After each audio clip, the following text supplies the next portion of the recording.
넘버원이 된다는 것은 굉장히 좋은 거지만 네. 쉽지가 않은 거예요. 전교 1등도 어려운데 대한민국 넘버원, 더 나아가서 세계 넘버원이 된다는 것은 정말 어려운 일이란 말이죠. 저는 한국 농업이 세계에서 가장 부강한 농업이 되긴 쉽지 않습니다. 전에 우리 김구 선생님의 백범일제 그런 얘기가 나와요. 나는 대한민국이 가장 부강한 나라가 되기를 원하는 게 아니다. 그래서 이것저것 얘기한 다음에 마지막에 오직 한없이 갖고 싶은 것은 높은 문화의 힘이다 이거잖아요. 전 대한민국 농업도 마찬가지라는 생각이 들어요. 한국 농업이 세계 넘버원의 농업이 되긴 쉽지 않아요. 규모도 작고 하니까. 그렇지만 차별화된 농업을 할 수 있겠다. 그러려면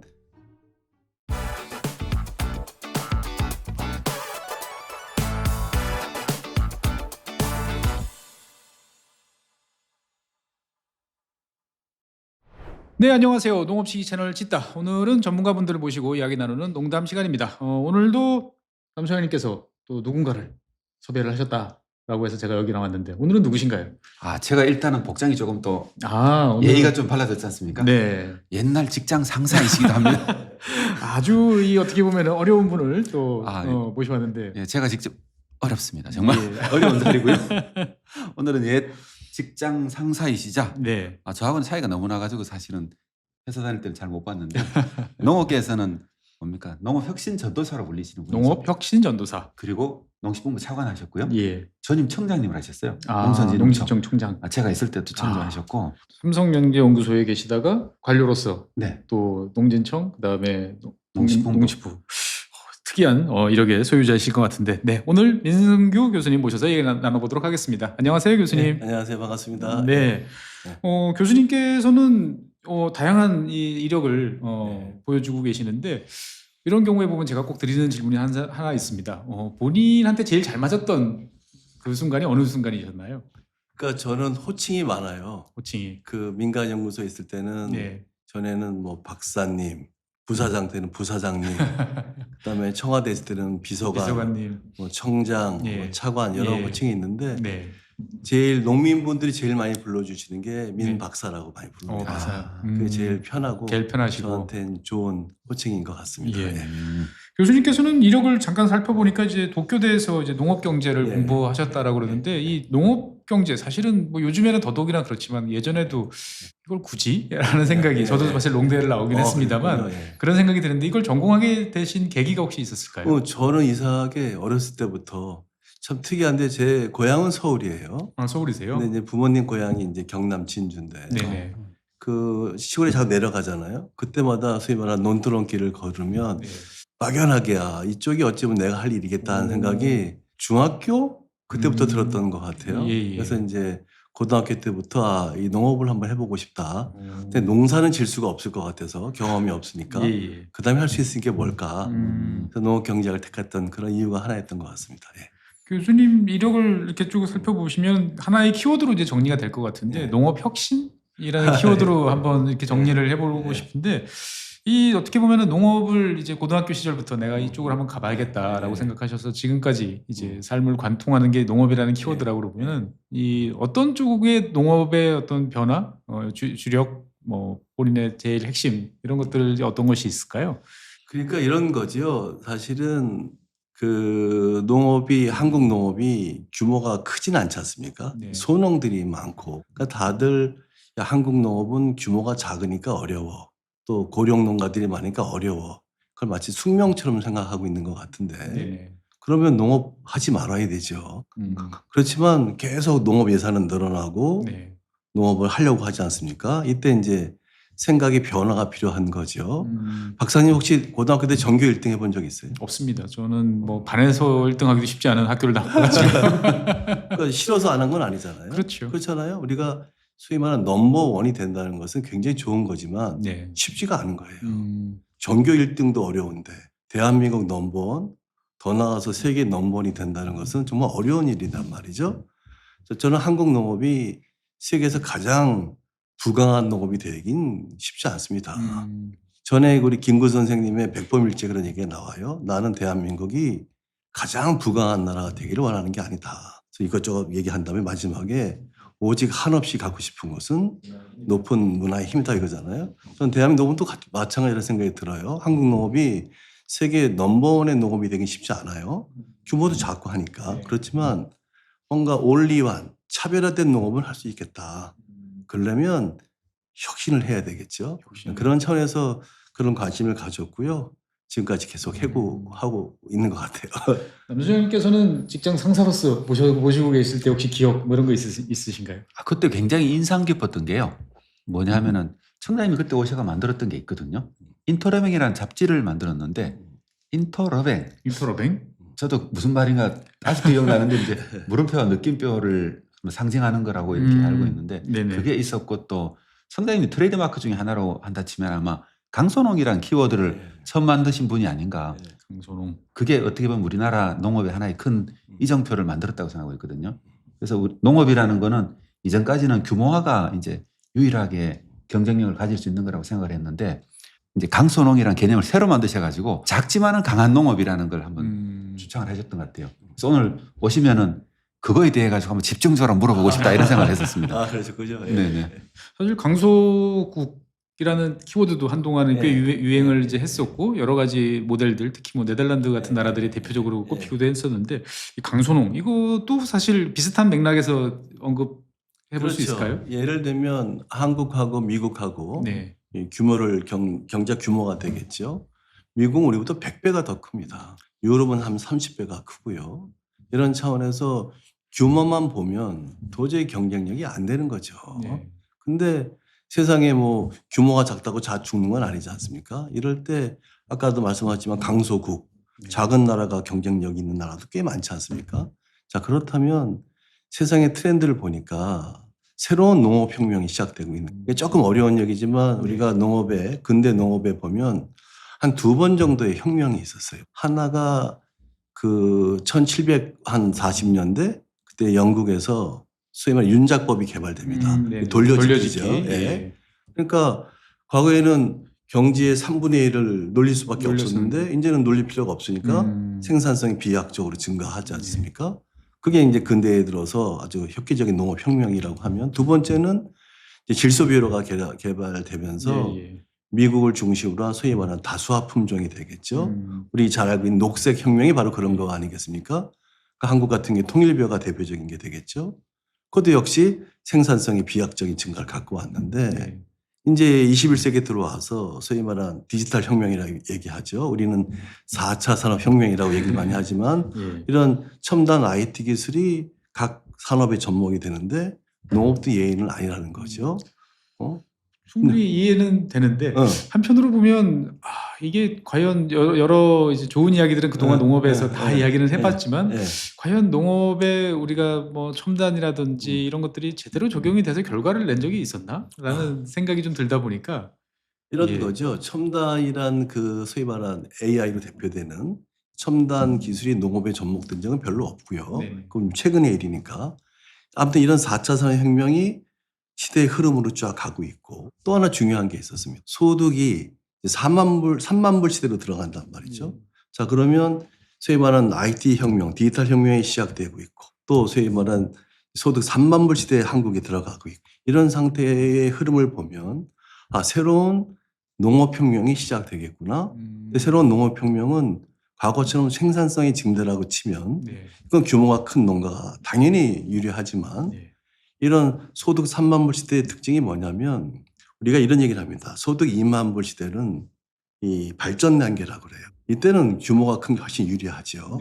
3만 불이 넘어가면 성숙 사회로 넘어가면서 다양성이 요구되는 겁니다. 예를 들면 소비 패턴으로 얘기하면 과거의 발전 단계는 10인 1색이라고 얘기합니다. 10명의 소비자가 있으면 10명의 소비자가 좋아하는 물건이 다 유사해요. 그렇죠. 그 어때요? 규모가 큰 농장이 절대적으로 유리할 수밖에 없죠. 근데 3만 불 시대가 되면서 10인 10색으로 바뀝니다. 10명의 소비자가 있으면 10명의 소비자가 좋아하는 게 다 달라요. 예를 들면 시 박사님 밥 찰진 거 좋아하세요? 덜 찰진 거 좋아하세요? 저는 찰진 거 좋아합니다. 또 어떤 분들은 덜 찰진 거 좋아하고요. 또 단단한 거 좋아하는 사람, 부드러운 거 좋아하는 사람. 전에는 어땠어요? 그냥 배불리 먹었으면 되는데 이제는 자기만의 뭔가를 찾는 거죠. 극단적으로 얘기하면 10인 10색을 뛰어넘어서 1인 10색으로 바뀌는 거예요. 소비자의 선호가 그때그때 막 바뀐단 말이죠. 그런 차원에서 본다 그러면 결코 규모가 큰 농가들이 일단 유리하겠지만 네. 작은 농가도 혁신을 통한다 그러면 얼마든지 경쟁력을 만들어낼 수 있겠다. 그거에 하나의 키워드로 나온 게 한번 작지만 예. 강한 농업을 만들어 보자. 이런 거였습니다. 저는 충분히 이제 그 청년 말씀에 대해서는 동의를 하는데 한편으로 그런 생각이 순간 들었습니다. 1인 10색 네. 좋은 이야기인데 문제는 이제 그러면은 그 더 세분화된 요구 사항들을 가지고 있는 시장이라는 것은 궁극적으로 뭐 하나씩 보면 더 쪼개지는 거 아닌가? 더 작아지는 거 아닌가? 네. 지금도 고령화 그다음에 이제 뭐 여러 가지 어려움이 겪고 있는데 그러한 디테일한 요구 사항들을 과연 맞출 수 있을까? 네. 맞추는 데 필요한 그 투입되는 요소들을 과연 우리는 갖고 있나? 이런 여러 가지 좀 궁금증이 갑자기 떠올랐습니다. 그러니까 이런 거죠. 그래서 필요한 게 네. 그 사안에 대해서 네. 다양한 시각으로 봐야 되는 거고요. 그래서 제가 이 슈페터라는 사람을 좋아하는 게 그렇습니다. 파괴적 혁신. 네, 그 창조적 파괴라는 게 네. 이런 얘기를 합니다. 그 자본주의의 핵심은 여왕이 더 많은 실크 스타킹을 신게 하는 것이 아니라 네. 가난하게 노동자들한테 이 실크 스타킹을 신게 하는 거다. 이게 자본주의의 본질이다. 마찬가지로 저는 이런 새로운 그 3차 농업혁명이 시작되는 이 시대에 있어서 중요한 것은 무조건 그 넘버원만이 되는 것이 아니라 올리원들도 얼마든지 경쟁력을 가질 수 있는 이런 시대가 되는 거다. 저는 강선홍의 의미를 넘버원이 아니다. 그건 아니다. 올리원을 만들어내자. 그 분야에 있어서. 그러면 그 성공 사례들이 확산되면서 한국 농업의 새로운 경쟁력을 만들어낼 수 있지 않나? 그러니까 많은 분들이 그런 얘기를 합니다. 규모 확대가 답이다. 네. 좋죠. 옆에 계신 여기. 저는 규모 확대 적극적으로 찬성하는 사람입니다. 네. 규모 확대 해야죠. 해야 되는데 우리가 무슨 수로 지금 1헥타에서 100헥타로 늘리겠어요. 그렇잖아요? 그건 그 굉장히 멋진 얘기긴 하지만 쉽지 않은 얘기죠. 네. 또 규모 확대로 한다 그러면 기업농이 만들어져야 되겠죠. 네. 저 기업농 굉장히 좋아합니다.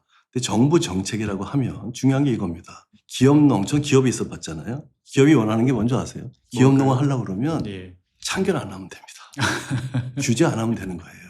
이 규제는 다 하면서 기업농을 키워야 되겠다? 어려운 거죠. 모순된 요구사. 모순된 요구사 아니겠어요? 그러면 기업농은 제가 얘기했죠. 삼반물 시대에는 기업농도 있어야 되고 그다음에 그런 작은 소농들도 경쟁력을 갖춰주게끔 만들어줘야 되는데 중요한 것은 정부 정책은 누굴 위한 거냐.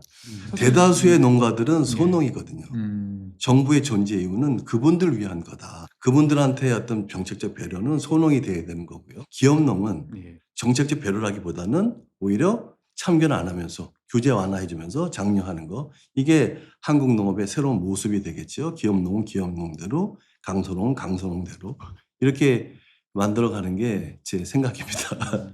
네. 소장님께서는 하실 말씀이 많으실 것 같은데. 아니, 저도 저 방향에 대해서 전적으로 동의를 하거든요. 그렇습니까? 제가 계속 규모화를 주장하지만은 예. 규모화되는 건 사실 일부잖아요. 그렇죠. 소수의 농가가 규모가 커지는 거고 그렇지만 대다수의 농가는 소농으로 있을 수밖에 없고 그 소농들은 그럼 어떤 식의 경쟁력을 만들어 가야 될 건가 하는 게 이제 청장님 말씀하신 강소농이라는 개념이라고 저는 이해를 맞습니다. 했었어요. 뭐 그런 네. 전적으로도 그렇습니다. 제가 오늘 모시면서 저도 이 규모를 계속 주장하고 있긴 하지만 네. 규모만 가지고 한국 농업을 다 만들 수는 없잖아요. 그렇죠. 그건 일부의 일부인 거고. 네. 그래서 그렇게 만들어 갔을 때는 그런데 이제 강소농이라는 개념에서는 10인 10색을 맞춰주려면은 1인 10색을 맞춰주려면은 사실은 비용의 증가라는 게 어쩔 수 없이 수반되잖아요. 네. 그런 문제에 대해서는 그럼 어떻게 하면 좋을까 이런 딜레마는 남을 것 같거든요. 네. 그래서 제가 강선홍 할 때도 네. 5가지를 던졌어요. 5가지요. 네, 비품 고가역이라고 얘기하는데 네. 자 어차피 올리만을 추구하고 10인 10색의 소비자의 기호에 맞춰야 되지 않겠습니까? 첫 번째 제일 중요한 역시 비용 절감입니다. 두 번째가 품질의 차별화입니다. 10인 10색에 맞게 하려고 그러면 그 소비자가 원하는 품질에 맞춰줘야 되겠죠. 네. 그러니까 이런 겁니다. 군인은 나라를 지키기 위해서 하는 거고요. 그렇잖아요. 또 기업은 돈 벌기 위해서 하는 거잖아요. 네. 우리 농업인들도 마찬가지인 거예요. 농업인들도 조 박사님 농업인들이 왜 농사 짓는 줄 아세요? 세계 식량업을 위해서 농사 짓는 게 아닙니다. 아니죠. 예. 돈 벌기 위해서 짓는 거란 말이죠. 호구를 위해서. 그렇잖아요. 그럼 돈 벌려면 어떻게 해야 될까? 비용 절감하고 그 고객들의 니즈를 찾아야 되는 거죠. 그게 이제 품질의 차별화가 되는 거고요. 세 번째가 그러려면 이 가치를 느끼는 게 다 달라요. 그만의 가치를 찾아야 되는 거죠. 그래서 제가 음식을 먹으면서 느낀 게 야, 음식은 1등, 2등을 평가하는 게 아니더라. 이게 다 기호가 다르기 때문에 네. 그렇잖아요. 아, 음식의 평가는 그리워하게 만드는 거다라는 생각이 들더라고요. 그런 차원에서 다양한 고객들의 기호는 다 다르기 때문에 거기에 맞는 그 가치 창출을 하라. 그래서 제가 비품고 네. 그래서 이제 새로운 고객을 창출해 보자는 거죠. 그다음에 이제 그러다 보면 거기에 맞는 새로운 가치가 부가가치가 만들어지는 게 되겠죠. 그러니까 예를 들면 얼마 전에 제가 한 20년 가까이 매년 농업인들 모시고 일본이나 유럽을 이제 출장을 갑니다. 근데 과거에 소득 2만 불 시대에 일본에 모시고 가면 그 멜론 하나에 30만 원짜리가 포도 한 송이에 37만 원짜리가 있어요. 그걸 보면 과거에는 뭐라는 줄 아세요? 참 정신 나간 사람들. 무슨 멜론 하나에 30원짜리를 먹어? 이런 농부들인데 최근에 어떤 변화가 일어난 줄 아세요? 무릎을 탁 치는 거예요. 저한테 박사님 비행기값 벌었습니다. 왜요? 그랬더니 좀 지켜보래요. 작년 같은 경우에 연말이었는데 저 경남의 한 농가가 저를 부르더니 딸기를 딱 6개를 넣었습니다. 근데 브랜드가 401호야. 이게 뭐 401호. 예. 이게 뭡니까? 그랬더니 자기 생산된 딸기 중에 무게 40g 이상짜리만 골라냈대요. 1호는 뭡니까? 그랬더니 그 중에서 당도 15도짜리만 골라냈대요. 6개 10만 원. 6개 10만 원. 팔리더라 이거예요. 그러니까 이제 고객의 니즈가 싼 건 싼 것대로 니즈가 있는 거고 중간은 중간대로 비싼 건 비싼 것대로 있는 거죠. 그래서 저는 그 아까 얘기한 강선홍의 5가지 비품 고가역의 마지막 역이 역발상입니다. 새로운 발상을 통해서 절대 시장은요 누가 만들어주질 않아요. 본인의 노력이 굉장히 중요한 거거든요. 그게 혁신 아니겠어요? 그런 차원에서 이제 강선홍이 그런 혁신으로 갔으면 좋겠다는 거고 솔직히 말씀드리면 진흥청에서는 강선홍 정책을 할 수가 없었어요. 왜 그랬을까요? 청기관은 정책을 하지 않습니다. 집행을 합니다. 집행기관이기 때문에. 그래서 제가 강선홍은 강선홍 정책이 아닙니다. 강선홍 프로젝트였어요. 근데 그중에 한 거는 또 뭐가 있었냐면 진흥청에는 아시겠지만 연구자들이 있고 네. 지도 사업이 있습니다. 지도 사업이 알게 모르게 소외가 됐고요. 또 각 시군의 원래 농촌 지도소 지금 기술센터인데 다 시군으로 이전되지 않았습니까? 네. 뭔가 단절이 돼 있는 거예요. 그러면 농업의 어떤 혁신을 주도하려고 그러면 센터의 그런 협조가 굉장히 중요한데 그걸 연결할 수 있을 게 뭘까? 결국 지도 사업이다. 그래서 저는 강선홍 프로젝트는 지도 사업의 혁신이라고도 할 수 있어요. 그분들한테 그런 동기유발을 시켜주자. 그런 차원이었습니다. 근데 이제 말씀 들어보면 되게 매력적인데 저는 약간 좀 의문이 드는 게 이거를 하려고 그러면 아까 5가지 키워드 정리해 주신 걸 하려고 그러면 제가 딱 받은 느낌은 이 농민들께서 되게 헌신적이고 노력을 대단히 많이 해야 되는 어떻게 보면 약간의 사명감이 있어야만 할 수 있는 일이다라는 생각이 좀 드는 거죠. 그러니까 가령 이를테면 지금 대한민국의 시장에 나가서 보면은 많은 농산물들이 지금 전혀 품질 구분도 안 되고 예, 어떻게 보면 표준화도 되어 있지 않고 소비자는 어떻게 보면 이 사람이 노력을 했는지 안 했는지 오히려 어떻게 보면 악화가 양화를 구축한다고 그래야 되나요? 노력하신 분들께 표가 나지 않는 그러한 상황 속에서 지금 5가지 키워드라는 게 과연 얼마나 효과가 있을까 이런 생각이 좀 들어가지고 정말 좋은 질문이세요. 저도 그런 고민을 왜 안 하겠습니까? 얼마나 많은 농가들이 있는데 그걸 다 끌고 갈 수는 없는 거죠. 네. 제 강선홍의 목표는 거창하게 잡아도 성공 사례 10,000개만 만들자. 10,000 농가의 성공 사례를 만들어 보자. 최우선 농업은 이런 게 있습니다. 뭐냐면 지역에 가잖아요. 전부를 끌고 갈 수가 없어요. 그러면 이 10,000 농가의 성공 사례가 나오잖아요.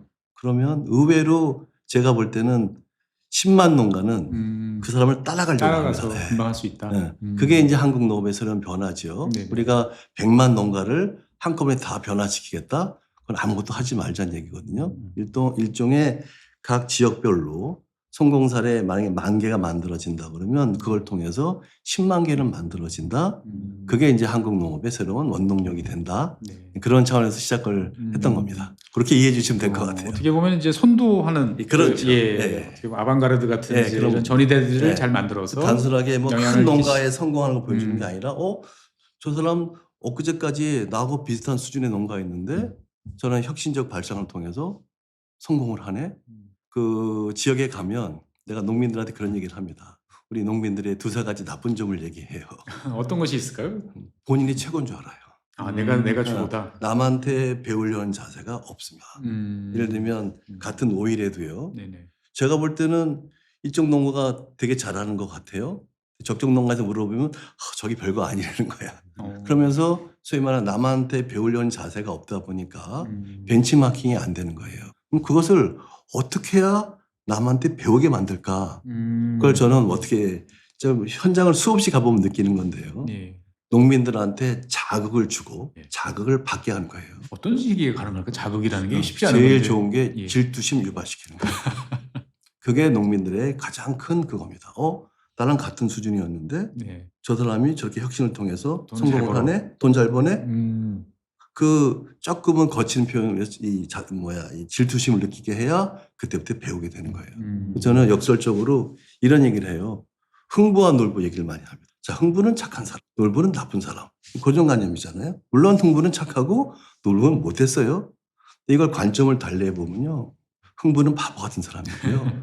놀부는 똑똑한 사람이에요. 자, 보세요. 흥부가 갑자기 부자가 됐어. 욕심 많은 놀부는 단순하게 흥부를 시기하고 질투하는데 끝난 게 아니라 자, 흥부가 어떻게 부자가 됐지? 나름대로 벤치마킹을 요즘 말로 하면 했죠. 벤치마킹 한 거예요. 네. 그 다음에 뭐 했어요? 실천했어요. 놀부가 도덕성에 문제가 있어가지고 제비 다리를 부러뜨리는 거 이건 문제가 되겠지만 예. 그거를 실천했다는 건 굉장한 거죠. 근데 흥부는 어땠어요? 형수가 주걱으로 뺨 때리면 예. 여기 붙은 밥을 뜯어먹었다 이거죠. 우리가 해야 될 건 바로 그런 겁니다. 선의의 어떤 자극, 선의의 자극. 또 선의의 질투심을 유발시켜야 변화가 시작되는 거죠. 그런 차원으로 이해하시면 될 것 같습니다. 예. 선생님 어떻게 보면은 이 지금 청장님 말씀해 주시는 여러 가지 사안들, 특히 이제 그 배움이라는 거에 대해서 여러 가지 또 하실 말씀이 많으실 것 같은데. 그렇죠. 딱히 할 말이 있는 건 아니고요. 사실 예. 저 영역은 어떻게 보면은 저 청장님께서 주도적으로 이끌고 나가신 분야거든요. 제가 현장에 직접 들어가서 저렇게 뭐 오히려 이제 많이 따라 배우는 입장이고 후배들 입장에서는 그리고 그런 걸 위해 가지고 혁신이라는 걸 농가에 전파하기 위해 가지고 또 새로운 일을 하나 더 하셨잖아요. 예를 들면 벤처농업대학이라는 걸 만드신 걸 알고 있는데 그게 그런 목적이 있는 걸로 볼 수 있습니까? 벤처농업대학을 만들게 동기는 네. 사실은 제가 민간연구소에 오래 있지 않았습니까? 어떤 계기가 있었냐면 수익 개방 얘기가 나왔어요. 네. 저는 이제 농업을 전공하니까 농민들의 피해가 보니까 반대를 했죠. 저희 연구소는 격렬하게 토론을 많이 시킵니다. 근데 제가 막 반대를 하니까 연구소에 소위 말하는 경제학자가 되겠죠. 나오더니 칠판에다가 연구소는 삼성경제연구소. 네. 네. 칠판에다 그림을 딱 그리는 거예요. 수요와 공급 구성을 딱 그리면서 싼 게 들어오면 사회적 후생이 늘어나는데 여기다 반박해보라. 제가 사실은 그 논리에서 10대 빵으로 졌어요. 반박할 수가 없는 거죠. 사실 그거는. 뭐 경제학이 어떤 그 ABC니까요. ABC니까. 예. 그래서 제가 어떻게 하면 저들의 마음을 돌릴 수 있을까 고민하다가 토요일 날 다음 주 토요일이 되겠죠. 우리 사과 따러 가자. 농촌 봉사하러 가자 그랬어요. 그날 사과도 없었는데 그냥 사과 따러 가자 그랬어요. 예, 사과 이제 적과하는 거였죠. 그래서 이제 우리 연구원들 몇십 명을 이제 같이 모시고 갔죠. 또 그 다음 달에는 우리 배농장에 가자. 이게 여러 번 하다 보니까 놀라운 변화가 일어났어요. 현장을 자주 방문하다 보니까. 그 수익 개방에 찬성하던 소위 말하는 그 신고존파 경제학에 물들어 있던 사람들이 네. 갑자기 이러는 거예요. 내가 앞으로 사과 먹으면서 절대 비싸단 말 안 하겠다. 이렇게 힘들게 과일을 생산하는지 몰랐다. 심지어는 전 이게 가장 보람이 있었는데요. 그때 중국하고 마늘 파동 네, 핸드폰 때문에 초반에 있었어요. 있었죠. 예. 그때 우리 연구원들이 다 제 편을 들어주는 거. 이게 소위 말하는 핸드폰만 봐서는 안 된다. 이 소위 말하는 현장을 알게 되면서 농업을 이해하게 되는 거죠. 그런 차원에서는 굉장히 내가 이 말을 왜 했는지 모르겠지만 아무튼 이렇게 벤처농업대학 같은 네. 경우는 그래서 이 농민들 대상 플러스 뭐 다른 농업 네. 관련 있는 사람들까지 다 참여하는. 그래서 그런 생각이 들면서요. 예. 제가 당시에 연구소가 알겠지만 민간 연구소 한 3년 되면 노트북을 다 컴퓨터를 다 교체합니다. 그 우리 윗사람한테 가서 교체하는 거를 절 주세요. 뭐 할 건데 당시에 농촌하고 도시하고 소위 말하는 이 디지털 격차가 너무 심합니다. 비록 수문대지만 농촌에 가서 제가 PC 교육을 시켜보고 싶어요. 그들한테 PC가 뭔지 이걸 교육을 시키고 싶다더니 너무 좋다고 수문대를 그냥 주셨어요. 또 어디서 할까 하다가 예. 당시에 화성군입니다. 지금은 시가 지금 됐지만 화성시 인구 100만이 넘는 네, 예. 화성군의 한 농협을 찾아가서 부탁을 했죠. 여기 농민들한테 컴퓨터 교육을 시키고 싶다. 아래 한글, 엑셀 이런 걸 교육시키고 싶다. 예. 그랬더니 김치 창고를 하나 내주시더라고요. 그 제가 지금도 참 그때가 추억이었어요. 수문대를 싹 닦았어요. 이렇게 세제로 닦고 싹 세팅을 해놓고 농민들한테 교육을 시키는데 그때 제 인생에서 새로운 걸 봤어요. 제가 매주 토요일마다 갔습니다. 지금 같으면 못 갈 것 같아요. 대단하신데요. 토요일마다 그냥 우리 영어를 딱 꼬셔가지고 뭐라고 꼬셨냐면 야 우리가 농촌 봉사 가면 별 도움이 안 된다. 우리가 농업도 모르는 사람들이 당신들이 알고 있는 지식을 전파하는 게 훨씬 낫다. 경영이 뭔지 마케팅이 뭔지를 농민들한테 얘기해 줘라. 그 이제 우리 연구원들 같이 이제 모시고 가서 하는데 그 중에 3명 정도의 농민인데요. 하나를 알려드리면 10개를 알아요. 오, 탁월하신 정말 분이네요. 탁월한 사람이었어요. 근데 초등학교 졸업생. 또 어떤 분은 장남이다 보니까 동생들 공부시키느라고 자기는 학업을 포기했대요. 저는 이런 표현을 썼어요. 그 3명을 보고 정말 대단하다. 다이아몬드가 될 수 있는데 석탄으로 있는 거예요. 결론만 말씀드리면 예. 당시에 정문술 사장이라고 있습니다. 미래산업에. 네네. 그분이 거기에 감동을 먹어서 그분들이 다 검정고시로 대학까지 들어갔습니다. 저희 그래서 그때 제가 느낀 게 아 저런 보석 같은 농민들이 전국에 많을 텐데 한번 찾아보자. 그래서 2년 정도 걸쳐서 새로 전국 순회 공연을 다녔습니다. 쭉 다니면서 농민들한테 사례 발표시키고 그 사례 발표 듣고 나서 아 저분은 보석이 될 만한 사람들을 찾았죠. 그중에 대표적인 사람이 광양의 홍상이 여사라든지 저 진주의 장생도라지라든지 이런 분들을 찾아서 정확히 80명 정도를 찾은 것 같아요. 그분들한테 이제 우리 그 당시 키워드가 벤처였거든요. 그래서 이게 왜 벤처 농업이냐면 농업 벤처가 아니고 왜 벤처 농업이냐면 네. 우리가 뭐 IT 벤처처럼 뭐 코스닥에 상장을 하고 이게 아닌 거죠. 우리는 농업에 소위 말하는 벤처 정신을 집어넣는 거다. 새로움을 좀 집어넣자. 네. 그래서 그때 제 아는 지인이 대덕밸리에 있었어요. 대전에. 네. 그래서 내가 야, 우리 농업과 진짜 벤처 기업가의 만남을 한번 해보자. 너무 재밌대요. 네. 그 제목이 농업과 벤처의 만남이었어요. 그래서 대덕밸리에 있는 그 벤처 기업가들하고 우리 농민들 한 40-50명하고 소위 말한 하루 정도 간담회 세미나를 했거든요. 그리고 대덕밸리 쫙 구경했어요. 근데 역사가 그날 밤에 이루어졌습니다. 밤에 이제 술 먹고 식사하고 하는데 예. 농민 20-30명이 저를 찾아오더니 전 지금도 그 말이 기억나요. 박사님 자기들은 지금 뒤통수를 한 대 맞은 것 같아요. 그래서 왜 새로운 그랬더니 세상을 경험하였다. 자기들은 벤처기업가라고 해서 아주 폼나는 줄 알았대요. 가봤더니 창고 같은 데서 네. 야전 침도 놓고 뭐 컴퓨터에서 일을 하고 있는데 자기 농장을 보면 최소한 3,000평은 있는데 응? 이게 뭔가. 그래서 저한테 저희들한테 경영이 뭔지 마케팅이 뭔지 이걸 좀 교육시켜 주세요. 너무 대단하지 않으세요? 그래서 제가 좋다. 단 조건이 있다. 어떤 조건을 보셨습니까? 절대 정부한테 의존하지 말자.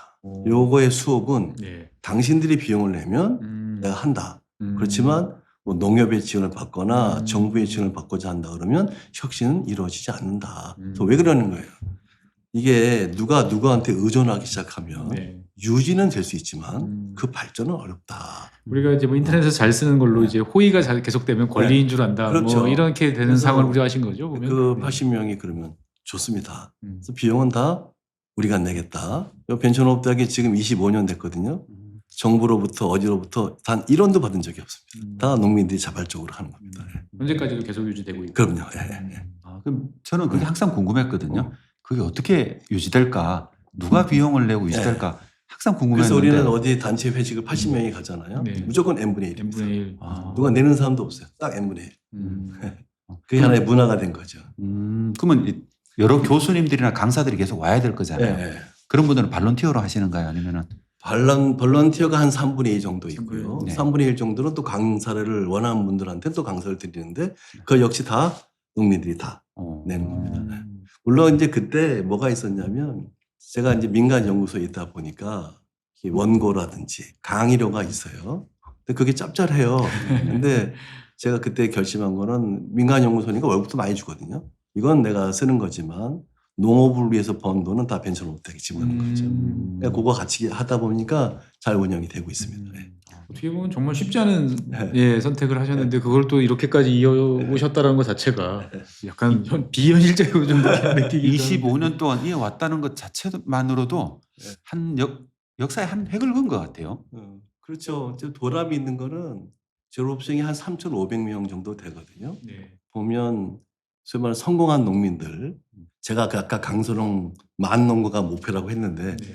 거기까지는 택없이 부족하지만 3,500 농가 중에 의외로 많은 농가들이 성공을 했는데 성공의 잣대가 뭐 돈으로 볼 수도 있겠지만 저는 이것도 봅니다. 정부가 인정하는 농업 명인, 식품 명인 중에 3분의 1이 벤처노업대학 출신입니다.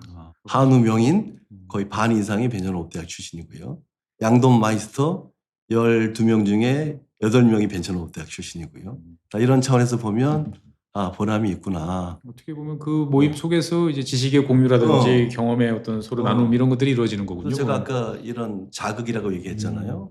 농민분들한테 물어봐요. 아, 당신은 왜 명인이 됐고 왜 마이스터에 도전했냐 그랬더니 대부분은 명인 제도도 모르고 마이스터 제도도 모르고 온 사람들이에요. 와서 뭔가 이제 절실함이죠. 전 처절함이 얘기하는데 한번 성공을 해봐야 되겠다는 절실함을 갖고 오신 분들인데 와서 제 강의를 들은 게 아니라 명인의 강의를 듣고 선배님들의 강의를 듣고 야, 명인이라는 제도가 있어? 예를 들면 홍상리 여사 강의를 듣고 많은 여성 농민들이 꿈이 제2의 홍상리가 되는 거였어요. 그래서 명인에 도전하고 마이스터에 도전하고 이런 거죠. 저는 이게 하나 궁금하거든요. 네. 한 20년이 넘어갔잖아요. 네. 그럼 처음에 그걸 만드셨을 때 의도가 있을 거고 그다음에 이게 약간씩 목표가 달라질 거잖아요. 20년이라는 기간 동안에 그게 어떻게 바뀌어 왔는지 뭐 계기가 뭔지 그게 제가 궁금합니다. 근데 처음에 10년간은 잘 갔어요. 근데 제 인생을 살면서 누구나 다 그럴 때가 있잖아요. 가장 부끄러울 때가 있지 않습니까? 전 지금도 그 얘기하면 막 부끄러워서 어떨 때는 눈물도 나는데 제가 좀 치사했던 경우가 있었어요. 그러실 스타일 아닌 것 같은데. 벤처노업 대가 11년 됐을 때인데 네. 처음에는 강의실이 없으니까 폐교에서 시작을 했어요. 예. 근데 폐교가 붕괴 위험이 있는 거예요. 위험한 거예요. 그래서 어렵게 군에 있는 기술센터 강당을 빌려서 했어요. 그 굉장히 잘 됐었죠. 거기 있는 공무원분도 막 자부심을 느꼈습니다.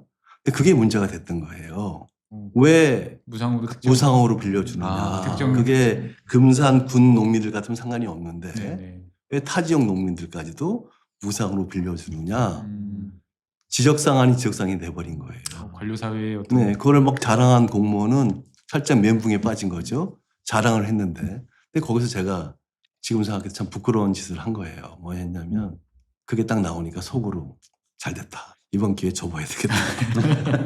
왜냐하면 힘드셨군요. 힘들었어요. 이게 매번 가서 하고 그러니까요. 밤을 새워야 되고 그러니까 저를 합리화시키기 시작했어요. 저희 집사람한테 여보 나 이 정도 봉사활동 했으면 할 만큼 한 거 아니야? 그러면 다들 할 만큼 한 거야 얘기를 한 거예요. 나 10년 동안 이렇게 했으면 됐지. 접어야 되겠다. 지금도 기억이 납니다. 수업을 하는데 한 100명 정도 있었어요. 그때 새벽 12시가 넘었던 것 같아요. 폭탄 선언을 한 거죠. 알겠다. 이만 해서 그랬더니 갑자기 농민들이 아니 박사님 왜 지금까지 우리한테 얘기한 거와 다릅니까? 우리한테는 늘 포기하지 마십시오. 심지어 어떤 농민은 제가 그런 얘기도 했대요. Never say never라는 얘기까지 했대요. 개구리하고 학을 보여주면서 그것까지 하신 분이 왜 이런 걸로. 그때 제가 사실은 가장 많이 울었어요. 아, 내가 참 부끄럽다. 그래가지고 그 다음날 수업이 안 됐어요. 졸업생들이 한 20-30명이 연락을 해서 오신 거예요.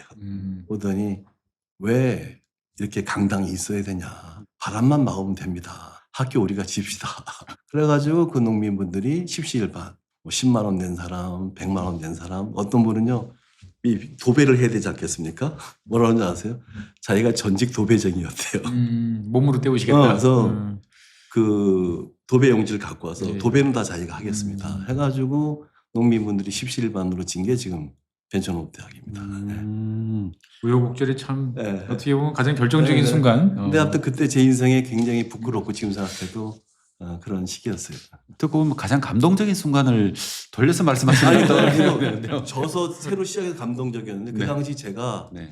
그런 그만둬야 되겠다 이걸 합리화시킨 제가 지금 생각하면 너무 부끄럽죠. 근데 11년 만에 그러셨다는 것도 참 제 네. 느낌으로 굉장히 존경스럽습니다. 11년씩이나 11년 했다는 동안을 유의하셨다는 것 자체도. 근데 그 당시에는 이제 벤처라는 게 상당히 이제 네. 제일 핫한 단어였고 네. 요즘에 뭐 스타트업 뭐 이런 네. 식으로 이야기 나오는 네. 것처럼 그때만 해도 이제 디지털화 뭐 이제 이런 쪽에 핵심 포커싱이 맞춰졌다면 네. 최근 25년이 지나고 나서는 지금은 다 너도나도 AI라는 네. 이런 거란 말이죠. 네. 그러면 총장님 말씀을 토대로 보면 그 당시의 트렌드에 맞춰서 어떻든 강소농을 지속적으로 하려고 그러면 혁신을 해야 되고 그때 필요한 여러 가지에 맞춰서 이제 네. 적응을 잘해야 될 것 네. 같은데 지금은 그러면 이제 AI 시대인데 네. 여기에 대해서는 어떻게 생각하시는지 이제 그래서 지금 이제 2025년의 네, 관점에서 맞습니다. 좀 2020 내 질문이 2025년도의 강선홍은 어떤 의미입니까? 너무 예리하셔가지고 네. 내가 나름대로 아까 질문서도 쭉 보고 왔는데 이건 정말 질문 예리하시네요. 유튜브 경영 벌써 7년 차시네요. 이게 함부로 얘기해서 안 될 것 같아요. 사실은 또 말씀하신 대로 또 아까 2011년 때 위기는 학교의 존폐 위기였다면 잘 넘겼단 말이죠. 두 번째 위기가 코로나였습니다. 네. 이제 학생들이 모일 수가 모일 수가 없잖아요. 없어요. 모일 수가 없어서 이제 줌으로 하다가 근데 제가 선택을 참 잘한 게 있었어요. 뭐였냐면 삼성에 제가 부사장 때인데 이제 저는 그 농업할 때부터 어떤 생각을 했냐면 현장이 중요하다. 제가 삼성 그러니까 젊었을 때가 되겠죠. 커다란 지도를 갖다 놓고 그 당시에 농촌 시군이 168개였어요.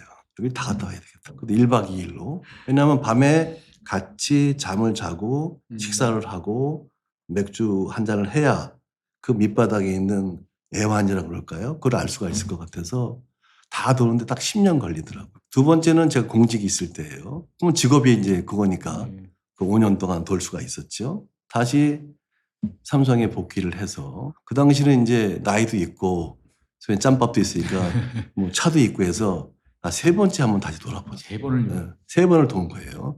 세 번을 도니까 비로소 농업 문제가 보이는 거예요.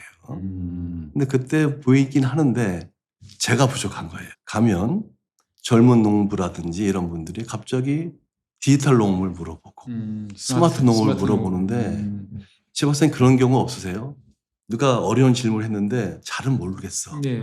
근데 모른다고 그러기는 그렇죠. 쪽팔려. 예, 많죠. 그래서 이제 대충 지능청장 때 들었던 얘기라든지 이거 가지고 얼버무리는 거예요. 근데 이게 한두 번이 아니라 계속되는 거예요. 트렌드가 제가 확실히 바뀌었군요. 이게 세상이 바뀌었구나. 정말 고민을 했어요. 한 1년 정도 고민하다가 더 늦기 전에 공부를 더 해야 되겠다. 공부를 더 하시는 걸로 이제 그래서 학교에 회사에 사표를 내니까 네. 첫 번째 우리 와이프가 결혼 30년이 넘었는데 처음으로 저한테 욕을 하더라고요. 아니 상의 없이 하신 겁니까? 아니, 그러니까 사표 내기 전에 상의를 했죠. 웃으면 안 되는데 죄송합니다. 내가 농업 때문에 여기까지 왔고 이렇게 됐는데 지금 내 상황이 이렇다. 모르는 게 너무 많다. 농민들이 물어보는데 답변을 못하는 내가 너무 부끄럽다. 그래서 더 늦기 전에 사표를 내고 공부를 더 하고 싶다. 이 집사람이 진짜 결혼 30몇 년 만에 그 착한 우리 집사람이 이 미친놈아 그러더라고요. 그래서 내가 설득을 했어요. 이제 회사에 사표를 던지니까 회사 내에서도 그 높은 분이 저를 부르더니 첫 마디가 그래요. 제가 이제 호칭 그때는 부사장이었어요. 민 부사장 회사에 불만 있어요? 그러더라고요. 그렇지만 이제 그 얘기를 하고 다시 갔는데 갔다 와서 바뀐 거죠. 갔다 와서 이제 벤처농업대학도 성격이 바뀌어야 되겠다. 코로나도 겪고 그래서 벤처농업대학에서 이제는 AI를 가르쳐야 되겠다. AI를 가르친다. 그래서 지금 벤처농업대학의 정식 이름이 벤처농업대학 네. 메타 아그로 스쿨입니다. 메타버스라는 큰 테두리를 넣어서 거기서 AI와 이런 최첨단 그 알고리즘 짜는 걸 가르칩니다. 근데 못할 것 같죠? 70 먹은 노인들도 다 합니다. 상상이 안 갑니다. 상상이 안 가시죠? 네. 제가 한번 와서 보시면 깜짝 놀랄 겁니다. 제가 일단 뭐 사진도 보여드리고 하면 농민들이 제가 강의를 하잖아요. 그러면 70대 된 농민이 제 강의한 거를 파워포인트 다시 만들어 갖고 와요. 저보다 더 잘 만들어 갖고 와요. 뭐 그런 차원에서 이런 걸 가르치고 있는 게 아마 제 생각에는 늦은 나이였지만 다시 이제 네덜란드에 가서 공부를 하고 돌아와서 지금 벤처농업대학의 성격은 또 하나는 뭐가 있냐면 전에는 주로 정신교육 쪽이었어요. 마인드셋을 네, 마인드셋을 바꾸자고 했는데 지금 뭐 유튜브 가면 더 좋은 게 더 많단 말이죠. 근데 그거는 차별성이 안 되겠다. 근데 왜 AI를 가리키냐면 농업 쪽에 최 박사님 AI 인재가 몇 명 있을 것 같아요? 거의 없을 것 같습니다. 거의 없어요. 예. 제가 2016년도에 유학을 갔다 와서 세계 농업 인공지능 대회라고 네덜란드에서 열렸죠. 그걸 보고 그때 우승한 팀이었어요. 마이크로소프트가 우승했었는데 우승한 팀의 연구원하고 인터뷰를 했습니다. 한 2시간 걸쳐서. 그 2시간 인터뷰하려고 또 네덜란드로 날아갔어요. 아이고. 그래서 이제 물어봤죠. 당신이 세계 농업 인공지능 대회에서 우승을 했는데 무엇을 느꼈습니까? 굉장히 중요한 겁니다. 그랬더니 아주 진지하게 자기도 깜짝 놀랐대요. 대회를 하는데 인공지능이란 친구가 사람이라면 하지 않았을 의사결정을 하더래요. 그 자기 팀에도 네. 농업 전문가가 전문가들 계셨을 있고 테고. AI 전문가가 있으니까 농업 전문가들 일왈 지금 AI 저놈이 하라는 대로 하면 이 농사 망칩니다 그래요. 예. 자기 팀장이 참 고민하다가 대회가 AI 대회니까 한번 AI가 하라는 대로 해보자 믿고 따라보자. 했더니 퍼포먼스가 훨씬 잘 나온 거예요. 오. 그래서 그 양반 얘기가 그런 거예요. AI가 농업에 접목돼서 네. 농업에 새로운 교과서를 써야 될 것 같다. 소위 말하는 농법이 바뀌어야 될 것 같다. 바둑처럼 이제 바뀌는 거군요. 그러면. 정말 저한테는 그게 충격이었어요. 음. 그래서 이제 2회 대회에 나가려고 제가 관심을 먹었어요. 1회 대회 때는 5위 가지고 했거든요. 3개월 동안 했는데 네. 제가 막 메일도 보냈어요. 3개월 가지고는 진검승부가 안 된다. 왜냐하면 다들 내시면 사람이 이기를 원하고 있거든요. 네네. 1회 대회 때 사람이 2등을 했어요. AI 팀 1등 했습니다. AI가 1등을 했고 그래서 막 소위 말한 그런 아쉬움의 표현을 했는데 2회 대회 공고가 딱 떴는데 제 얘기를 들은 건 아니지만 제가 뭐라고 썼냐면 최소한 6개월로 해야 됩니다. 그러려면 토마토 같은 걸 해야 됩니다. 썼는 2회 대회 공고가 토마토 가지고 6개월 한다는 거예요. 그때 저는 야 이거 운명이다. 여기 나가야 되겠다. 근데 제가 AI 전공자는 아니지 않습니까? 근데 내심 뭐 있겠지 했어요. 한국에 AI 전문가가. 그러시면 그때가 2017년? 17년 그때였는데요. 얘는 정말 그래가지고 당시에 우리 벤처농업대학 출신 중에 농협중앙 회장님이 계셨었어요. 예. 저한테 그러는 거예요. 민 박사님 걱정하지 마세요. 농협에 10만 임직원이 있는데 반은 금융 쪽입니다. 거기 핀테크를 하니까 예. 분명히 있을 겁니다. 또 농촌진흥청에 당시에 이제 후배 청장이 되겠죠. 저한테 걱정하지 마십시오. 진흥청이 있을 겁니다. 단 한 명도 없었어요. 그 다음에 제가 식품기업도 찾아갔습니다. 예. 유명한 식품기업.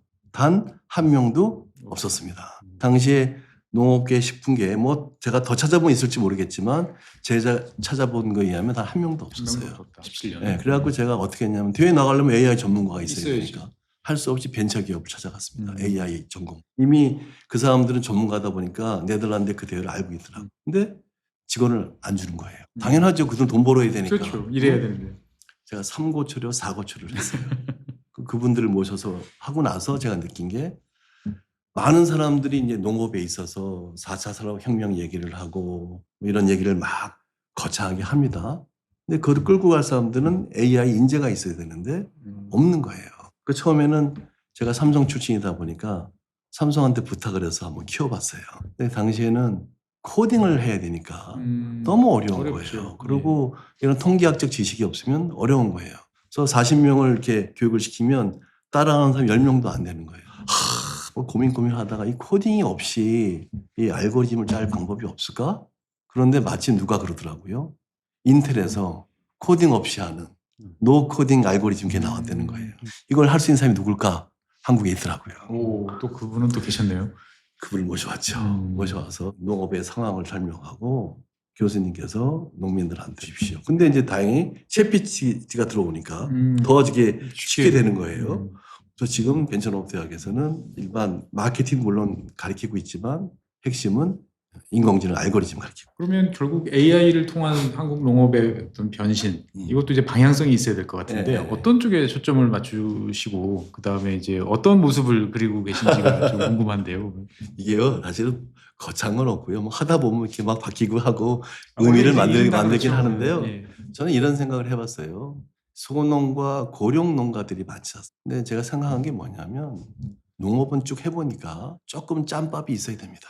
저는 청년 농부들도 많이 와야 되겠지만 한국 농업에 진짜 필요한 사람들은 청년 농부 플러스 도시에서 직장 생활을 하다가 한 50 넘었습니다.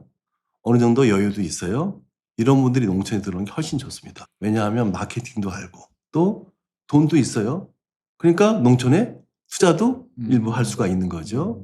그런 분들이 이제 와야 되는데요.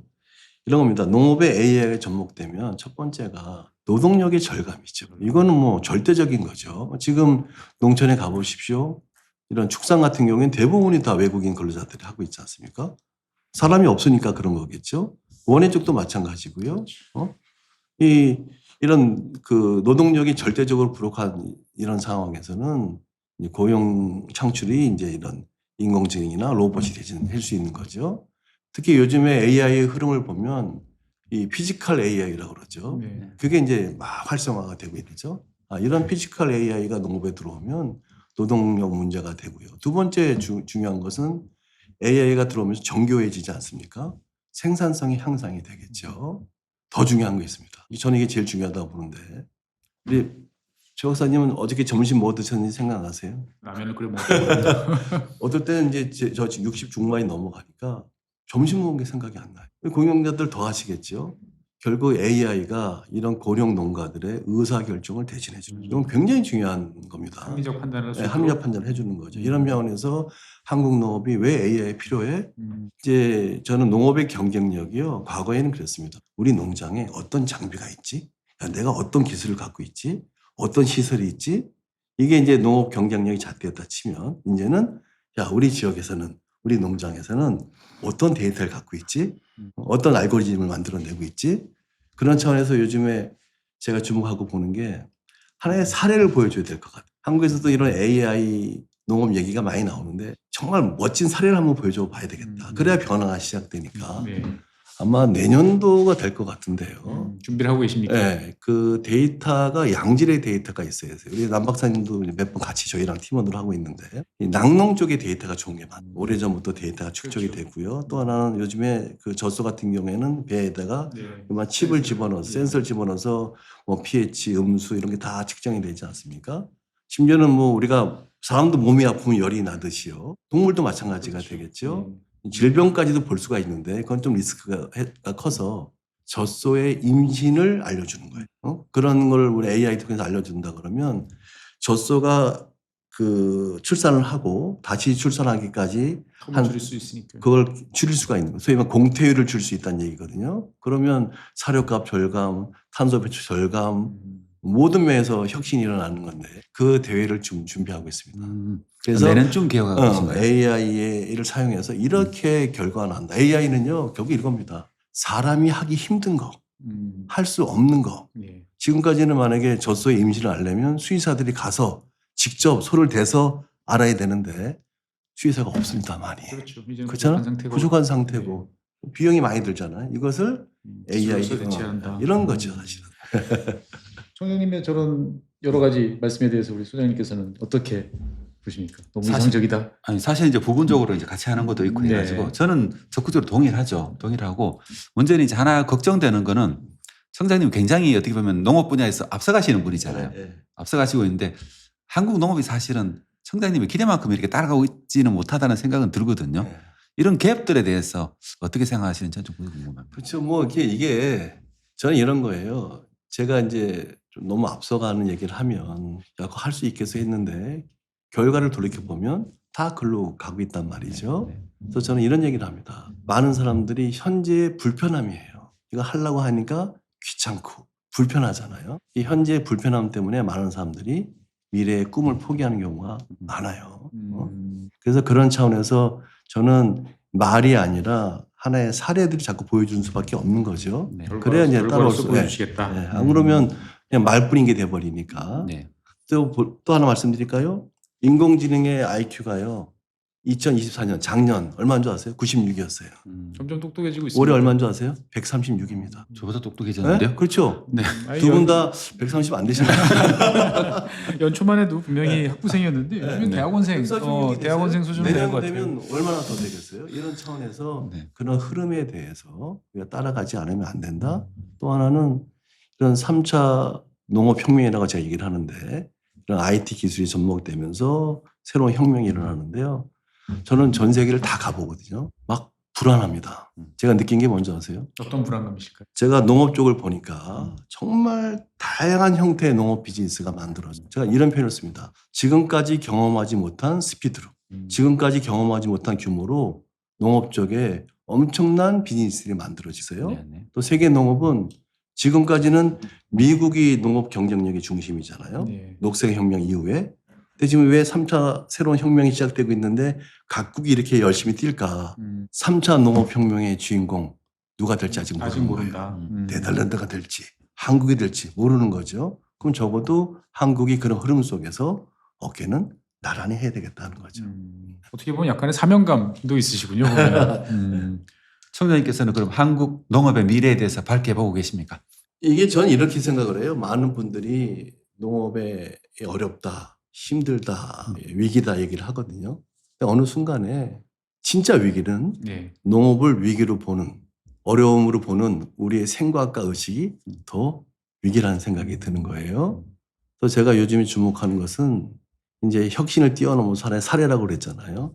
요즘에 제가 두 가지에 하나 주목하고 있어요. 하나는 정말 심각한 건데 쌀 문제입니다. 저는 이런 생각이 들어요. 쌀 문제를 해결하지 않고 네. 농업의 미래를 얘기하는 것은 정말 변죽만 울리는 꼴이다. 어떤 문제를 어떻게 해결해야 될까요? 네. 쌀과 그러니까 관련된 이런- 문제는 네. 되게 많은데. 쌀은 대한민국의 농업 정책에 있어서 가장 많이 들어가는 부분이 돈으로 쳐도 예. 쌀이고요. 압도적이죠. 또 농가수도 제일 많고요. 자, 그 다음에 중요한 게 있습니다. 대한민국 품목 중에 쌀, 사과, 배, 소, 돼지 쫙 있지 않습니까? 기술력이 가장 뛰어난 게 뭐라고 생각하세요? 쌀입니다. 쌀은 기계화율이 98%예요. 그렇죠. 거의 뭐 다. 다 기계화 됐잖아요. 예. 돈도 제일 많이 들어갔어요. 이렇게 해서 세계적인 적어도 자포니카에 있어서만큼은 예. 세계 최고의 기술력을 올려놨어. 생산성도 좋죠. 네? 예. 근데 쌀이 남아도니까 짓지 마라. 이런 식이란 말이죠. 저는 이걸 완전히 역발상을 통해서 한번 농민들이 따농사 지라고 갈 것이 아니라 네. 또 쌀을 사려고 할 것이 아니라 예. 마음 놓고 쌀 농사 짓게 할 수는 없을까?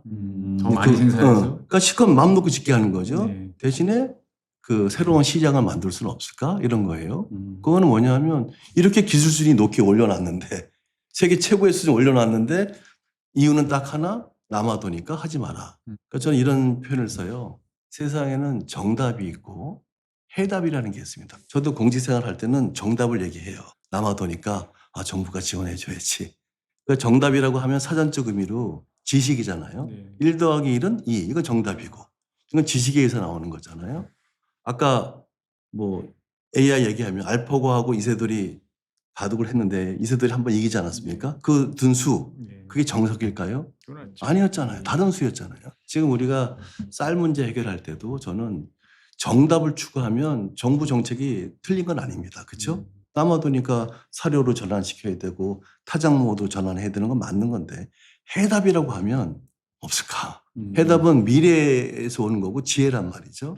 그때 이제 저는 쌀 농가들이 마음 놓고 농사 짓게 하는 거 쭉 보니까 특이한 게 있습니다. 소금은 오래될수록 가치가 올라가요. 올라가죠. 간수가 빠지고요. 네.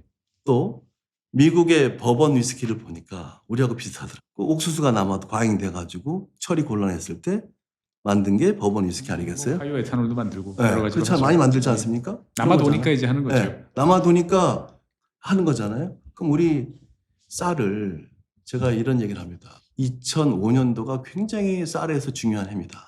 네, 왜냐하면 정부 수매제도가 없어집니다. 아, 네. 예. 그래서 2005년도에 새로운 두 가지 제도가 만들어지는데 하나가 뭐냐면 공공비축제, 식량안보 차원에서 한 40만 톤을 정부가 비축해 주는 거죠.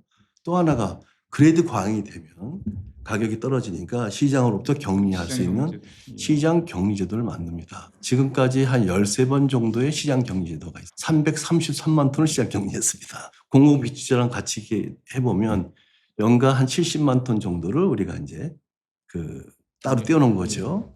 근데 그 비용, 공공비축은 식량 안보 차원이니까 우리가 논에서 제외하고요. 시장 격리제도 333만 톤 격리하는데 비용이 약 9조 원이 넘게 들었습니다. 그러니까 지금까지 한 10년 동안 매년 시장 격리로 말미암아 1조 원의 돈이 낭비가 되는 거죠. 이거를 혁신적인 생각을 한다 치면 야 9조라는 돈, 10조라는 돈을 들여서 꼭 격리를 해야 되나. 그러니까 100원에 사서 나중에 한 1, 2원에 파는 거잖아요. 그렇죠. 주정으로 파는 거니까. 그 국민 혈세가 이렇게 써도 될까. 우리가 생각을 바꿔보면 이걸 새로운 시장을 찾을 수만 있다고 한다 그러면 마음 놓고 질 수 있겠다. 네, 그런 고민들을 지금 하고 있어요. 저도 항상 그런 네. 주장에 대해서 적극 동의하고 있고 네. 적극 주장을 하고 있습니다. 네. 오래간만에 같은 게 하나 있어가지고 오늘 좋습니다. 소장님께서 이 평소 분위기하고 많이 다른데요. 제가 좀 예. 이해해 주십시오. 야, 이제 착하게 살자 뭐 이런 노선 이제 걷기로 하셨습니까, 보면? 네. 평소와 다른 모습에 상당히 좀 당황하고 있습니다만. 그거와 더불어 또 하나가 이제 예. 그거예요. 시장이라는 것은요. 소비자가 소비자의 니즈를 찾아줘야 되는 거예요. 네, 자, 새벽 배송 이게 활성화됐잖아요. 그렇죠. 그 소비자의 니즈입니다. 누군가가 아침에 배송하는 게 있었으면 좋겠다. 기업은 그 니즈를 알아채리고 사업체를 만든 거잖아요. 저는 한국에 많은 관광객들이 오지 않습니까? 작년 기준으로 보니까 1,650만 명이 왔더라고요. 제일 많이 온 게 1,750만 명이 왔는데 코로나 이후 감소했죠. 다시 늘어나고 있는데 27년까지 3천만 명은 목표라고 한단 말이에요. 저는 그렇어요. 그런 생각이 들어요. 결국 쌀을 수출하는 것도 방법이 되겠지만 하나의 방법으로 뭐냐면 제가 한우를 택했습니다. 재밌는 얘기를 해드릴게요. 이건 굉장히 소프트한 건데. 네. 한우 수출하면 좋은데 수출하기가 어렵잖아요. 어렵죠. 그렇죠? 질병 문제 때문에 할 수 있는 나라가 몇 나라 안 됩니다. 그렇죠? 근데 한우는 비싸잖아요. 연간 제가 통계를 보니까 한국 사람들이 한우를 4.4kg 먹더라고요. 수입 쇠고기는 5kg 먹어요. 네. 근데 여기서 우리 생각을 바꾸면 어떻게 하면 4.4kg의 소비량을 5kg로 늘릴 수는 없을까? 근데 전 세계적으로 보면 소득 3만 불이 넘어가면 육류 소비량이 늘질 않습니다. 그렇죠. 그렇잖아요. 건강을 생각하니까. 그러면 야 한우 어떻게 하지? 그때 저는 한국에 3천만 명이 앞으로 들어올 거다. 외국인들이. 뚝 잘라가지고 1,500만 명이 한 끼 딱 200g만 먹게 하고 200g씩만 먹어도 그러면 소비량이 5kg로 늘어요. 그럼 이걸 어떻게 그 사람들로 하여금 매력적으로 늘게 할까? 제가 하고 있는 게 K푸드의 열풍을 한우라는 것을 접목시키려고 해요. 그러려면 문화적 뭔가 이 새로움이 있어야 되지 않겠어요? 제가 하나 부탁드려요. 남 박사님 앞으로 식당 가서 고깃집 가서요. 제가 고기 굽는 여성분들 있잖아요. 한 150명 정도 인터뷰한 것 같아요. 정말 많이 다녀냈어요. 제가 물어봤습니다. 그 여사님들한테. 어떤 말이 제일 듣기 싫어요? 그랬더니 어이, 이모, 언니래요. 호칭에 대한 문제. 호칭에 대한. 왜 주방에서 일하는 사람한테는 셰프라고 불러주면서 본인들은 그냥 설거지하는 아주머니로 하냐. 내가 여기서 고기 구운 지 10년이 넘었다. 나 여전히 그냥 설거지하는 아줌마다. 미국의 직업수가 한국의 2배더라고요. 일본이 1.5배예요. 다양성이라는 게 문제는. 그래서 저분들한테 그릴러 구워주는 그릴러라는 직업을 만들어 보자. 그래서 제가 한 3년 됐습니다. 한지. 그래서 그릴 마스터는 최고의 얘기 되는 거죠. 네. 한 3년 하다 보니까 이제 새로운 변화가 시작돼요. 그런 차원에서 저는 한우라는 말, 우리 여성분들이 프랑스에 놀러 가면 이런 말을 합니다. 야, 나 이번에 일주일 동안 프랑스에 놀러 가는데 이 일주일 동안은 정말 파리 사람처럼 살 거야. 그게 파리지앙이라고 그러잖아요. 뉴욕에 가면 뉴요커라 그러고 외국인들이 한국에 왔을 때 저는 한우지향이라는 말을 쓰려고 그래요. 한우 맛에 한우를 먹어보지 않고는 이게 어떤 파급 효과인 줄 아세요? 한우 먹고 나면 마지막에 밥 먹어야 돼요. 그렇죠. 한우 먹을 때 라이스 위스키를 접목시킬 거예요. 쌀 소비도 증가시키는 쪽으로. 이런 거죠. 이런 차원에서 우리가 새로운 뭔가 하나가 딱 나오면 파생으로 만들어질 수 있겠다. 그러면서 이제 나중에 라이스 위스키를 세계적인 술로 만들어 보는 거죠. 최 박사님 네. 들어보니까 빨려 들어가지 않으세요? 저는 지금 거의 1시간 가까이 좀 말씀 나누고 있는데 제일 신기한 거는 어떻게 이거를 지금 2000년부터 계산해도 25년째 지금 끊임없이 이걸 하고 계시는 건데 이게 어떻게 가능하지? 예, 저는 잠깐 한두 번 스탑 이렇게 막 힘을 내서 할 수 있는데 이거를 지속하는 능력은 되게 없는 사람이거든요. 그러다 보니까 제가 이렇게 공손한 이유가 있는 거예요. 이게 평소에 안 그러세요? 평소에는 아주 까칠하십니다. 그러시군요. 아유, 아주 까칠하십니다. 감사합니다. 그러니까 어떻게 보면은 그런 지속성이 참 궁금하다라는 생각도 많이 들고 다른 한편으로 뭐 시간 관계상 정리를 해야 될 것 같긴 한데 결국은 뭐 언제까지나 이 교수님 총장님께서 이제 이걸 다 할 수는 없고 뒤에 후배들도 계속 이어서 이걸 해야 될 것 같은데 뭔가 당부의 말씀 뭐 좀 이런 거 좀 해봐라 아니면 야 이렇게 좀 했으면 좋겠다 예. 이런 게 있으시면 한번 이 기회를 빌어서 한번 말씀해 주시면 좋을 것 그렇죠. 같습니다. 요즘에 다행히 이제 저 같이 이런 공감해주는 후배들도 있고요. 그분들이 이제 새로운 농업을 만들어 갈 텐데 제가 두 가지 얘기를 합니다. 한국 농업의 이미지를 만들어야 되는데 이미지. 저는 딱 한마디로 얘기하면 연개 소문으로 얘기합니다. 연자 연기 그 고려 장군 연개 소문이 아니고요. 네. 고구려의 연개 소문이 아니고 한자가 다릅니다. 네, 그래서 연결하고 연자는 연결입니다. 예. 다양한 사람들하고의 네트워크를 만들어야 돼요. 농업이라는 게 농업만 있는 게 아니지 않습니까? 전후방으로 쫙 펼쳐보면 엄청 넓죠. 엄청난 서프라이 체인이 많잖아요. 그런 네트워크가 중요하다는 거라. 두 번째가 그러려면 10개짜입니다. 오픈 마인드로 있어야 된다. 이게 제일 쉽지 않은 것 같아요. 이게 우리 농업계라는 게 오픈 마인드가 굉장히 작거든요. 예. 오픈 마인드로 해야 저는 이렇게 오픈 마인드라는 걸 스펀지에 비유합니다. 물을 쫙 빨아들여라. 나중에 그 네 거로 짜라는 거예요. 세 번째가 스몰입니다. 말로만 떠들면 의미 없다. 작게라도 작은 해라. 성공 사례가 나와야 돼. 그러니까 많은 사람들이 이제 담노는 얘기 많이 해요. 그렇죠. 성공 사례가 왜 없는 줄 아세요? 자꾸 얘기가 빗나가는데 제가 늘 반성해. 한국 농업이 어려운 이유 중에 하나. 예. 저 같은 농업 경제학자들만 있는 거예요. 농업 경영이 없습니다. 경영이 있어야 혁신이 나오고 성공 사례가 나오는데 그것을 이 실제로 현장에 있는 농민들이 경영적 마인드를 통해서 성공 사례를 만들어야 돼요. 마지막 문자가 이 문의 문자입니다. 강선홍이 되려고 그러면 이게 왜 명품을 사세요? 명품이 대기업일 겁니까 다? 아니잖아요. 그렇잖아요? 그 이미지거든. 그 우리 문의 문자, 우리 한국 농업만의 칼라를 만들어야 이게 진정한 의미의 강선홍이 되는 거지. 안 그러면 말뿐인 강선홍이 된다. 그래서 마지막에 제가 이제 이런 얘기를 하죠. 파란 농업 만들어 달라. 이 파란 농업이 뭐냐면 첫 번째 파란은 푸를 청자입니다. 저 박사님 꼰대와 청춘의 차이가 뭔지 아세요? 꼰대와 청춘의 차이. 이제 저 같은 사람은 꼰대라고 하잖아요. 예. 근데 어느 철학자가 저한테 그러더라고요. 꼰대와 청춘의 차이는 예. 호기심이 있느냐 없냐다. 호기심이 있으면 나이가 들어도 청춘이다. 호기심이 없으면 맞는 말씀. 젊어도 꼰대다 이거예요. 그렇죠. 정권. 그래서 이 푸를 청자, 늘 호기심을 갖는 이런 농업을 만들어야 되고요. 두 번째 그 파라는 알을 깨야 되는 거예요. 깰 파자입니다. 우리가 그 데미안의 소설 보면 새가 알을 깨고 나오듯이 뭔가 자기의 고정관념을 깨야 되는 거죠. 그게 이제 두 번째 파란이 될 거고요. 세 번째 파란은 그래야 새로운 시장, 블루오션이 보입니다. 그 알을 깨지 않고는 절대 새로운 시장이 보이지가 않아요. 그 마지막 파란이 그때 비로소 세계 한국 농업에 파란을 일으킨 거다. 그렇게 해서 젊은 우리 후배 같은 이런 동료들한테 그런 얘기를 하죠. 앞으로 파란 농업 만들어. 하나하나를 듣다 보면 참 고개는 끄덕끄덕해지는데 이게 또 생각해 보면 쉽지 않은 그럼요. 예, 하나하나 다 그럼요. 키워드들이 이게 다 쉬운 게 어디 있겠어요? 매우 매우 묵직한 키워드라는 생각이 쉬운 게 많이 절대 듭니다. 없고요. 예.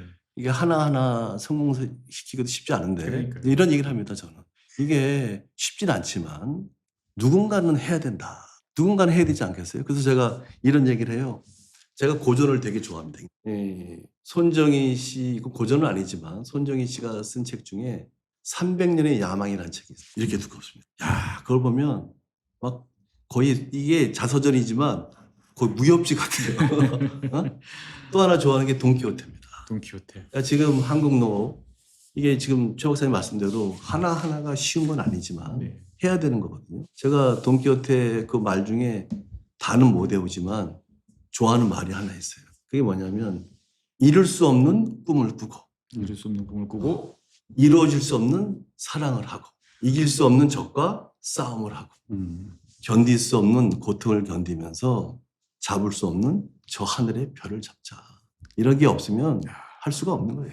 오시는데 너무 힘들 것 같아. 힘들죠. 그래도 이제 저는 저 한우 그릴 마스터는 이제 전 두 번째 듣거든요. 처음 들을 때는 좀 무슨 소린가 싶었는데 네. 오늘 들으니까 정말 될 것 같다는 네. 느낌이 확 들고 정말 그렇게 되면 좋겠다. 그래서 우리 한우 농가들이 지금 열렬히 참여하려고 합니다. 네네. 그것도 위에서 하지 말고 정부가 하는 거 하지 말고 네. 농가 여러분들이 새로운 이벤트를 만들어 봐라 했더니 뭐 적극적으로 참여하십니다. 정말 이 한우 그릴 마스터만큼은 네. 정부 개입 없이 그렇지. 제대로 된 하나의 뭔가 만들어졌으면 좋겠다. 네, 네. 이런 생각이 듭니다. 그리고 오늘 이렇게 절 살살 봐줘서 감사합니다. 바짝 긴장하고 왔는데. 예, 오늘 민승규 지금 현재 세종대 계시죠? 예. 보면은 세종대 교수님 모셔서 여러 가지 농업과 관련된 이야기를 나눠봤습니다. 기존에 많은 전문가분들 모셔서 이야기할 때와는 달리 상당히 이렇게 뭔가 잘 될 것 같고 뭔가 이제 힘이 나는 그런 분위기. 저만 그렇게 느꼈는지는 잘 모르겠는데. 저도 다시 이제 파란을 일으키고 예, 싶다 이런 생각이 막 들었습니다. 네, 어떻든 이 방송을 보시는 많은 농업과 관련돼 있는 또는 농업을 좋아하시는 관심 있는 분들께서도 다시 한번 이 교수님의 말씀을 토대로 생각을 한번 다시 정리해보고 뭔가 작지만 해볼 수 있는 것부터 먼저 해보는 그런 것들이 필요하지 않나라는, 어떻게 보면 그동안에 저희 방송하고는 상당히 많이 달랐다. 그런 말씀드리면서 어떻게 보면 교수님께서 그동안 추진해 오셨던 많은 일들 그리고 지금 하시고 있는 일들이 잘 됐으면 좋겠다라고 말씀드리면서 오늘은 정리해야 될 것 같습니다. 네, 장시간 수고해 주신 민 교수님 수고 많으셨고요. 지금까지 시청해 주신 여러분 그리고 나와주셨던 또 섭외해 주셨던 우리 소장님 다들 수고 많으셨습니다. 다음 시간에 새로운 주제로 여러분들 찾아뵙겠습니다. 대단히 고맙습니다. 네, 감사합니다.